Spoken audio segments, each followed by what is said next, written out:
raconter l'histoire d'un jeune homme et du lion. Il était une fois un jeune citadin qui n'avait jamais quitté sa ville. Il décida un jour de visiter le village de ses ancêtres.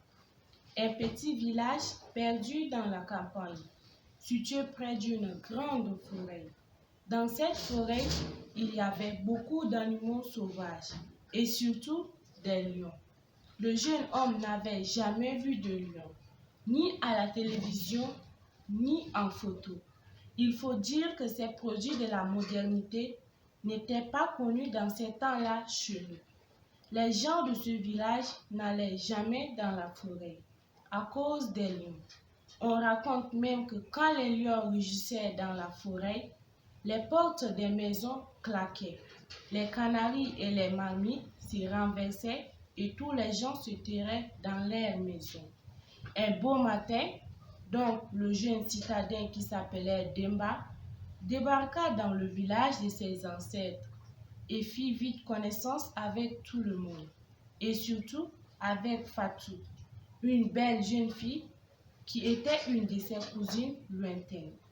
Les fiançailles ne durèrent pas longtemps car ils décidèrent de se marier. Après quelques jours de noces, Demba retourna en ville.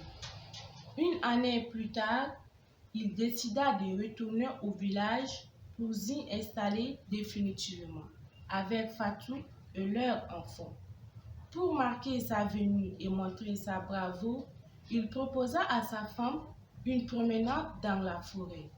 Cette dernière surprise lui dit: « Tu es fou? Tu veux que les lions nous dévorent tous les deux? Tu vas voir que moi, je suis un homme. Je ne suis pas comme le poltron de chez vous. Suis-moi et amène avec toi notre fils, » dit Demba. La mort dans l'âme, Fatou obéit à son époux. Arrivé à l'oreille de la forêt, soudain un chacal, sorti d'une touffe d'herbe, fila devant eux. Demba se mit à crier: « Ah, ah, tu vois, les lions, quand ils me voient, ils détalent. » « Mais ce n'est pas un lion, » dit Fatou. « C'est quoi? » demanda Demba. « C'est un chacal, » répondit Fatou. « Qu'importe, » dit Demba, « tu vas voir. » Quelques moments après, ce fut au tour d'une hyène de détaler devant eux. Demba sauta et dit: « Ce n'est pas un chacal, c'est un lion.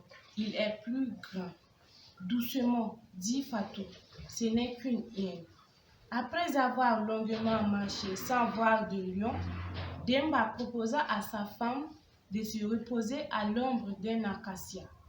Fatou aménagea de la place sur le sol pour son enfant qui commençait à dormir.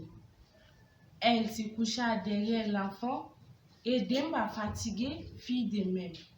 La brise et la fraîcheur de l'ombre aidant, ils s'endormirent tous.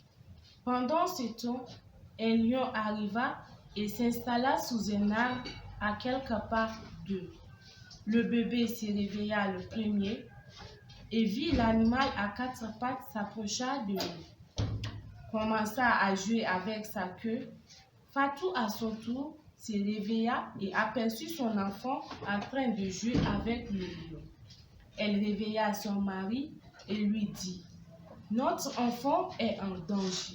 Il joue avec le lion. » Demba se redressa, fixa l'animal et dit: « C'est un lion? » « C'est ça même, » répondit Fatou. Aussitôt, Demba commença à retrousser les bas de son pantalon. Fatou lui demanda alors: « Tu vas sauter sur lui? » Demba fit non de la tête et retroussa les manches de sa chemise. « Tu vas le frapper avec un bâton? » Demba demanda à nouveau Fatou. Il fit non de la tête et dit à Fatou: « Donne-moi la main. Tu vas fuir? » Questionnant Fatou. « Oui, s'il plaît à Dieu, » répondit Demba. « Et notre fils alors? » dit Fatou en pleurant. « On en fera un autre cria Demba, qui avait déjà commencé à courir. Heureusement pour le bébé, ce n'est pas un lion, mais une lionne, qui lui avait même donné un peu de son lait. Mon conte est fini. Celui qui respire le premier ira au paradis.